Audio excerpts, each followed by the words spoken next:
1, 2, 3, 4, 5, 6, 7, 8 ISS che moltiplicati per 2 diventano 16. 16 ISS da 215 kWh cada uno per un totale di 3,4 MWh di sistema di accumulo. Sono stato in Cina a vedere come vengono prodotte queste nuovissime batterie Huawei. Ho attraversato un tifone tropicale, parlato con gli installatori di tutta Europa e intervistato il vincitore di un contest che si è portato a casa un premio dal valore di oltre $100.000. Si è mai chiesto come sia possibile che in pochissimi anni il brand Huawei sia riuscito a diventare il più utilizzato e installato in Europa? Huawei è ovunque, ma per capire davvero il motivo di questo dominio dobbiamo guardare oltre l'inverter e parlare con le persone. Sono volato in Cina proprio per questo, per portarvi all'origine di tutto. Molti associano ancora questo nome solo agli smartphone, ma la verità è che tutto nasce dalle telecomunicazioni e da quella capacità di far dialogare i dati che oggi nasce un nuovo modo di concepire l'energia. In questo viaggio vedremo come la tecnologia e l'energia si stanno fondendo in un ecosistema unico, dalle auto elettriche che dialogano con la casa ai sistemi BESS, Battery Energy Storage System, di nuova generazione, fino ai pilastri delle smart cities del futuro. Parleremo con le persone e le aziende che usano ogni giorno queste soluzioni per capire la realtà di fatti. Se sei un installatore o se stai progettando il tuo impianto, quello che vedremo tra poco cambierà la tua prospettiva su cosa significhi davvero efficienza energetica. Quindi non perdiamo altro tempo, mettiti comodo, lascia un bel mi piace e partiamo in direzione Shenzhen. Dopo un volo di oltre 13 ore siamo arrivati al campus Huawei, un'area enorme, ispirata a una città europea immersa nel verde e nella tecnologia. Volevo raccontarvi la stranezza, no, di ritrovare un pezzo d'Europa in un campus cinese. Infatti potete intravedere l'architettura di questo palazzo qua, della hall principale, ma non solo, tutto il campus ha uno stile europeo del centro Europa, molto tedesco, molto austriaco, ed è davvero particolare sentire un pezzo d'Europa in mezzo alla Cina più moderna e tecnologica.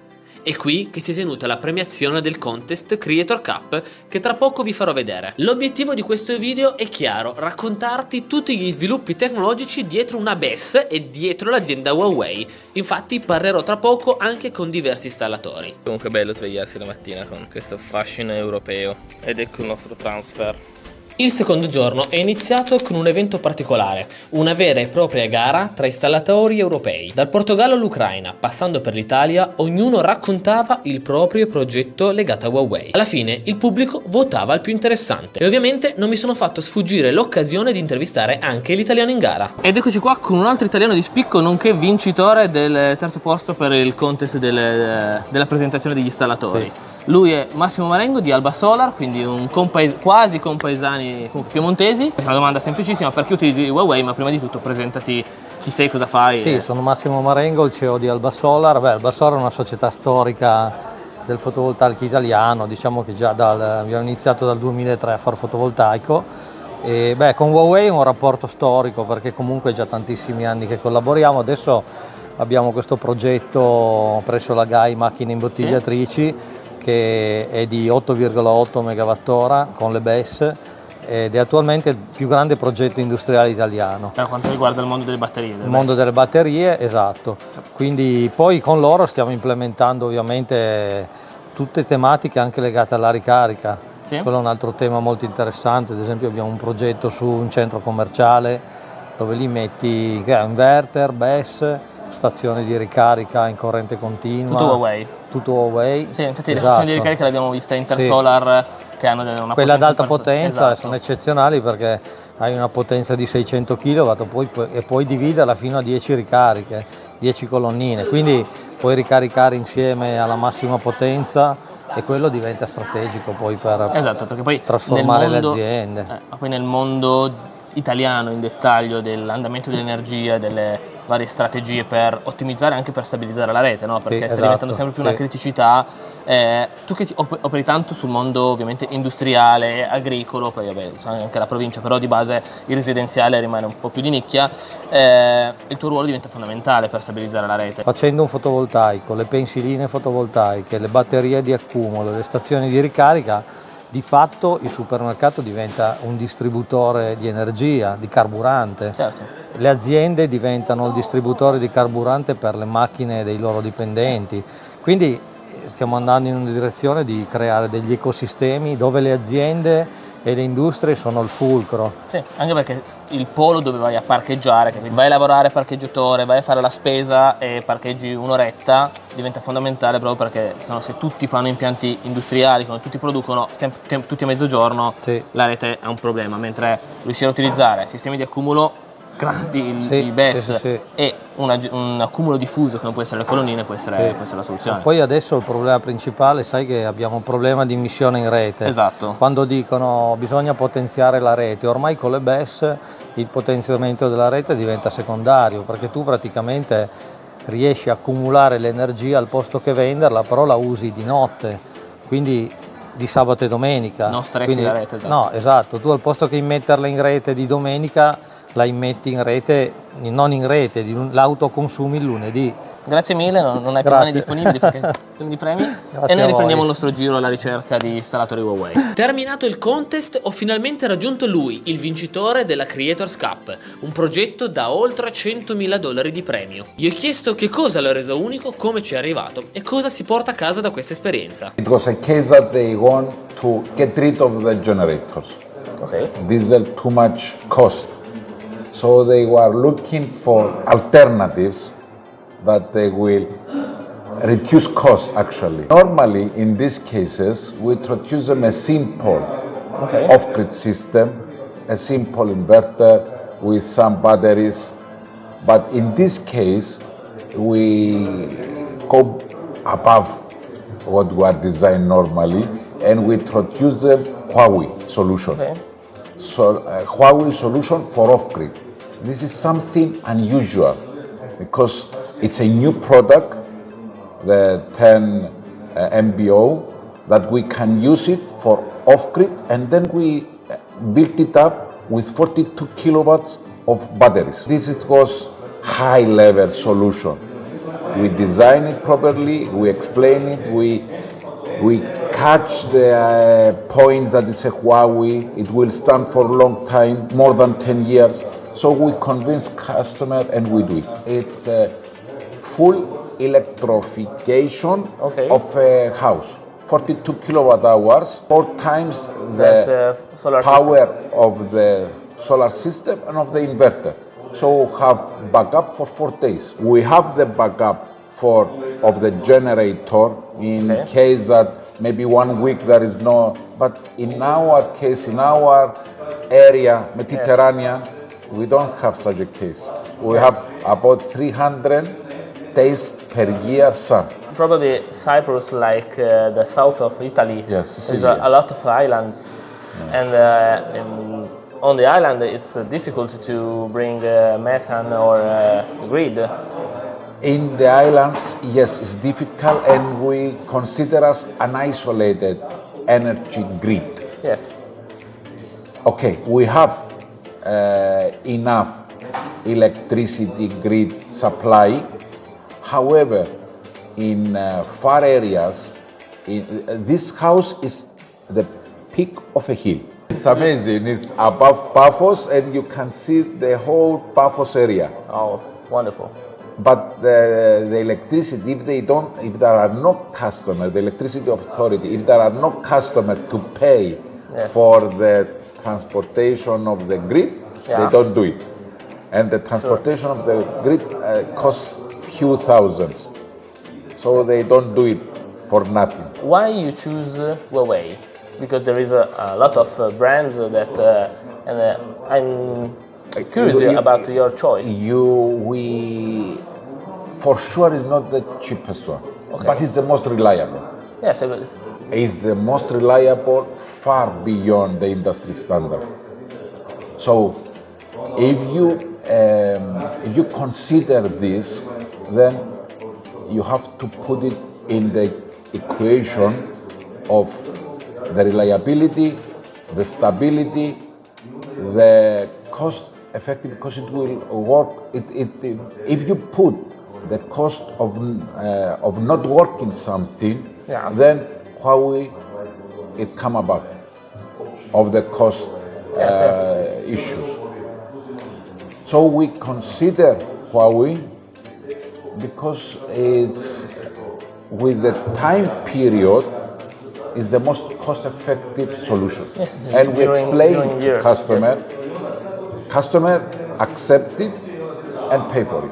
So, thank you so much and congratulations for your winner. Thank you. E se ti dicessi che tra un'intervista e l'altra ho incrociato pure un installatore rumeno nostro fan? Sì, proprio lì, a Shenzhen. Sono Dan Fador, operiamo nel mercato rumeno, ho vissuto per parecchio tempo in Italia.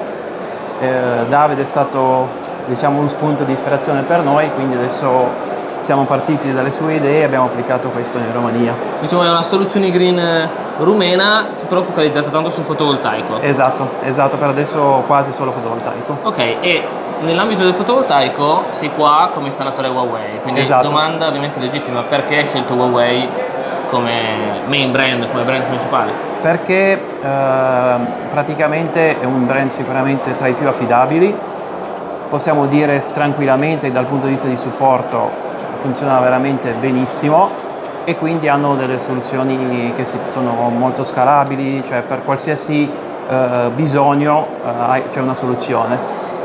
Ovviamente ci sono gli ottimizzatori, ci sono le batterie, c'è la parte di backup. È molto flessibile, molto cioè a livello flessibile, legato al mondo del fotovoltaico, con o senza ottimizzatori, batterie comunque anche con una garanzia ovviamente ottima. da sottolineare la parte del supporto che è veramente perfetta. Ok, tu sei focalizzato tanto sul residenziale, industriale? Sul residenziale abbiamo fatto anche sull'industriale, l'impianto più grosso che abbiamo fatto è da mezzo megawatt, che comunque anche lì abbiamo utilizzato Huawei, funziona alla perfezione ovviamente, quindi sì, però abbiamo superato i 1000 impianti sul fotovoltaico, ma diciamo il 90%, 95% sul residenziale. Per gli amici rumeni che sono in Italia, che ce ne sono tanti, se avete parenti in Romania, tanto tu dove operi tendenzialmente? Perché la Romania è grande. Esatto, è grande. Noi siamo nella nord della Romania, siamo a Radăuț, județul Suceava, e quindi facciamo installazioni anche remote, però va valutata, perché in alcuni casi non ha senso scegliere un installatore che non è nella zona, secondo noi. Poi l'assistenza, alla fine abbiamo detto anche prima, no? Supporto, poi ci deve essere. Esatto. Piccola parentesi, se questo qua interessa ai più storici del canale, sei possessore anche di una pompa di calore in Romania. Sono possessore grazie a Davide, che ho visto su tutti i suoi video ma tanto tempo fa, perché in realtà volevamo installarlo in Italia, ma poi per diversi motivi siamo trasferiti in Romania, abbiamo preso quella pompa di calore, una LG, una monoblocco R32, l'abbiamo installata in Romania su termosifoni e quest'anno è il quarto anno, abbiamo visto anche meno 24 gradi e non siamo mai rimasti al freddo. Ok, quindi giusto una postilla che è utile perché per chi ancora dice che le pompe di calore al freddo non funzionano. Esatto. Funziona alla grande. Perfetto, grazie mille, e ovviamente sotto trovate i suoi contatti per gli amici che vogliono fare impianti in Romania, e noi continuiamo il nostro giro cercando, diciamo, di raccogliere tutte le informazioni degli installatori. Esatto. Grazie mille. Grazie molte. Sono qui e non posso farmi scappare l'opportunità di parlare anche con un dirigente Huawei per scoprire com'è il mondo dentro Huawei, per cercare qualche segreto da chi lavora dentro una delle aziende più grandi al mondo. Sono David Molina, lavoro per Huawei Italia da circa 6 anni, basato sulla sede di Roma, e mi occupo della parte delle energie rinnovabili. La divisione nostra si chiama Digital Power, quindi faccio parte di questa squadra in Italia. Da figura interna a un'azienda importante come Huawei, come vedi il futuro del mondo del fotovoltaico? Sulla parte residenziale, industriale, stabilizzazione di rete, qual è secondo te il futuro di questa tecnologia? Lo vedo come un futuro sì, ma già un presente, è quel domani che però stiamo vivendo oggi, perché il cambiamento climatico richiede un cambiamento anche di mentalità e di tecnologia. Quindi il futuro delle rinnovabili, delle energie rinnovabili, nel particolare quello di cui ci occupiamo noi, che è la parte dell'energia solare, e i sistemi di accumulo avranno un ruolo importantissimo, perché sono un fabbisogno delle aziende, della società, della comunità, che richiede ogni volta ancora più energia. Lo so che potrebbe essere una domanda di parte, ma secondo te qual è il punto di forza di Huawei in questo mercato? Proprio perché la competizione si fa sempre più serrata.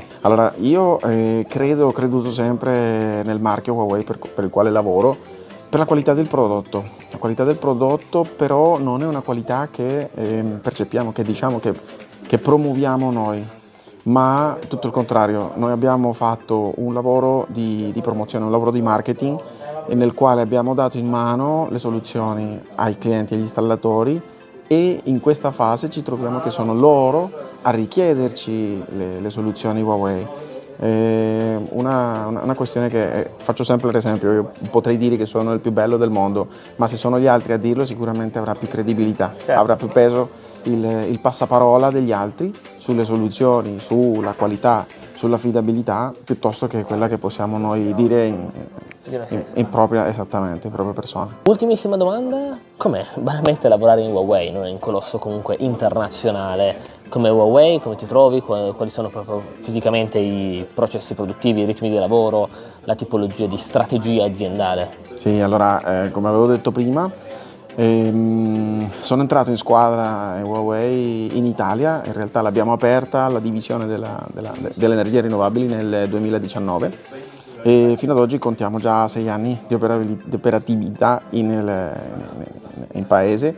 Come lavorare? Molto sfidante, si lavora a una velocità importante, le sfide sono tante, tra i colleghi c'è sempre, diciamo, uno scambio di idee, c'è la possibilità di confrontarsi con persone dall'altra parte del mondo, abbiamo presenza in 170 nazioni e appunto questo aiuta a far sì che siamo sempre in costante interazione tra di noi.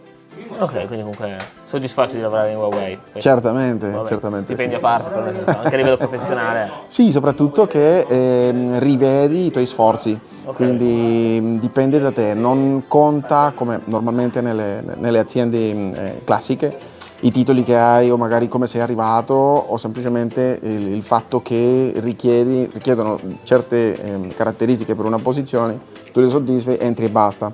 Qua puoi entrare da un livello, diciamo, base e sta a te il spingerti ogni volta ad andare avanti, a progredire in questa società. È una, diciamolo così, molto meritocratica, per quanto si possa dire oggi una parola del genere. Abbiamo potuto visitare le linee produttive delle batterie BESS. È stato impressionante vedere una linea produttiva di batterie totalmente automatizzata, progettata per permettere la massima sicurezza di chi lavora all'interno e di chi utilizzerà in futuro le batterie di accumulo. Ogni passaggio è gestito in maniera scrupolosa, con sensori e termocamere fondamentali per la sicurezza di tutti. In questa linea produttiva infatti arrivano le celle base che vengono assemblate una all'altra, come ti ho mostrato all'inizio del video, per avere la certezza che chiunque compri un sistema di accumulo Huawei possa avere sempre il top della qualità. Abbiamo appena fatto un giro all'interno della linea di produzione Huawei per quel che riguarda le batterie.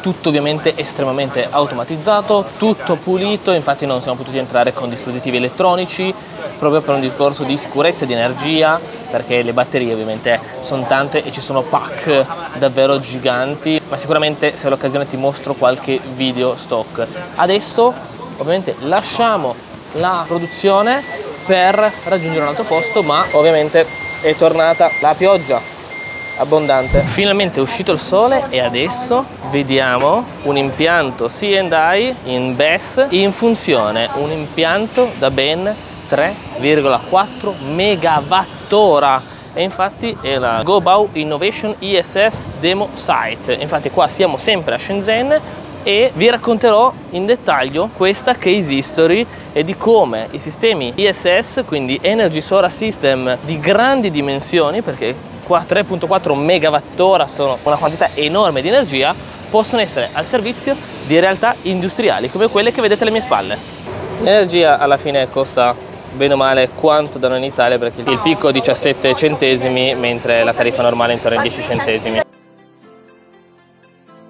1, 2, 3, 4, 5, 6, 7, 8 ISS che moltiplicati per 2 diventano 16. 16 ISS da 215 kWh cada uno per un totale di 3,4 MWh di sistema di accumulo. Ognuno di questi è in grado di accumulare ben 215 kWh di energia e di sprigionare una potenza di picco di poco superiore ai 100 kW, 108 per la precisione. E sapete qual è la cosa più assurda di questo sito? Che abbiamo 3,4 MWh di sistema di accumulo e poco più di 1 megawatt di potenza installata, perché l'obiettivo non è solo produrre tanta energia in maniera poco efficiente, quindi solo durante i periodi diurni, ma produrre la giusta quantità di energia e gestirla in maniera efficiente. Infatti in questo caso la potenza dell'impianto fotovoltaico è nettamente inferiore rispetto a quella che è il sistema di accumulo, anche se hanno due unità di misura totalmente diverse. Ieri abbiamo visto la teoria, ora vediamo come sono fatti dentro, anche perché qua davanti intravedete le ventole che vi ho raccontato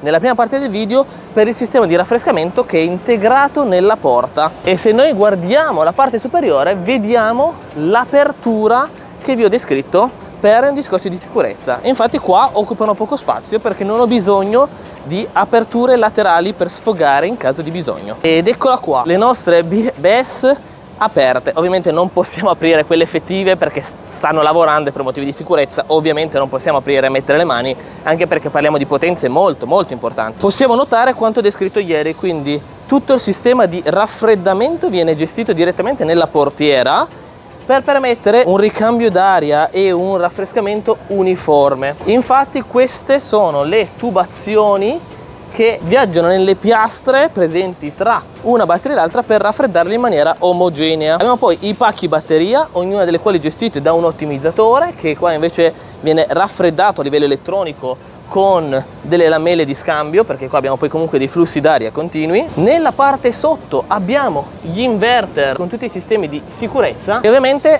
nella parte superiore tutto ciò che riguarda la sicurezza dei singoli pacchi batterie, quindi lo smoke sensor, sensori di temperatura e di fumo che facciano poi sfogare l'aria al bisogno, e ovviamente nella parte superiore, come anticipato, la possibilità di sfogare la pressione in caso di necessità. Il nostro viaggio all'interno di questa case history non è ancora finito. Subito dopo siamo andati a vedere un impianto BESS installato in un'azienda che però non ha il fotovoltaico. O meglio, c'è l'impianto fotovoltaico ma non è direttamente connesso ai sistemi di accumulo. Una scelta molto interessante che apre scenari nuovi sul tema dell'accumulo e dell'efficienza energetica anche in contesti industriali. Vediamo di capire esattamente la logica dietro tutto l'impianto e il funzionamento. Allora, ci hanno spiegato come funziona il tutto e anche se c'è un impianto fotovoltaico non è collegato alla fabbrica perché sono investimenti diversi, aziende diverse. Quindi portiamo all'estremo l'utilizzo delle batterie, perché qua la batteria viene utilizzata senza impianto fotovoltaico, infatti sfrutta solamente l'andamento del prezzo dell'energia che vediamo qua sotto, quindi il costo dell'energia in rosso e la richiesta, ok? Che vediamo come di notte la richiesta è bassa, in pausa pranzo la richiesta è bassa e ovviamente durante il giorno si lavora per gestire in maniera intelligente il sistema di accumulo. Quindi vediamo come durante la notte ovviamente i consumi vengono coperti, poi vedete come abbiamo questo bilanciamento simmetrico, come la batteria viene caricata e scaricata in funzione di quello che è l'andamento anche del prezzo dell'energia. Infatti possiamo notare come il prezzo dell'energia qua è tanto alto e quindi la batteria, oltre a coprire i consumi, va anche a scaricarsi per generare un extra introito. Perché quando si parla di industria, la gestione dell'energia a livello di fotovoltaico e sistema di accumulo deve essere ragionata proprio con il costo al kilowattora, non solo sui tempi di rientro, che per questo investimento qua sono di poco più di 3 anni. Proprio perché, come ho mostrato prima, la differenza di energia tra acquisto e immissione in rete è importante. È ripresa a piovere in maniera importante. In questo primo video abbiamo scavato a fondo nella realtà Huawei. Abbiamo parlato con le aziende e i professionisti che hanno scelto questa tecnologia, toccando con mano la loro affidabilità. Abbiamo visto come le soluzioni residenziali non siano più semplici accessori, ma il cuore di un'indipendenza energetica totale e possibile. Siamo entrati all'interno delle linee produttive, dove tutto prende forma, scoprendo i processi produttivi dietro ogni singolo componente. E soprattutto abbiamo analizzato una case history reale di quella che fino a ieri chiamavamo energia del futuro, e invece è già qui. Ma tutto questo è solo un tassello di un mosaico molto più grande. Nel prossimo video vi porterò all'interno delle strade di Shenzhen, la smart cities per eccellenza, una metropoli da oltre 13 milioni di abitanti, dove il futuro non si immagina, si vive. Pensate che qui la quota di auto elettrica ha già superato il 50% delle nuove immatricolazioni. Vedremo insieme infatti come strumenti come le BESS industriali di Huawei siano gli unici in grado di bilanciare e gestire la rete elettrica di un gigante di queste dimensioni. Sarà un viaggio incredibile nel cuore dell'integrazione tra dati ed energia. Se non te lo vuoi perdere, iscriviti al canale, attiva la campanellina e fatemi sapere ovviamente nei commenti cosa ne pensate di questi contenuti interni alle aziende. Noi ci vediamo nel prossimo video. Ni hao!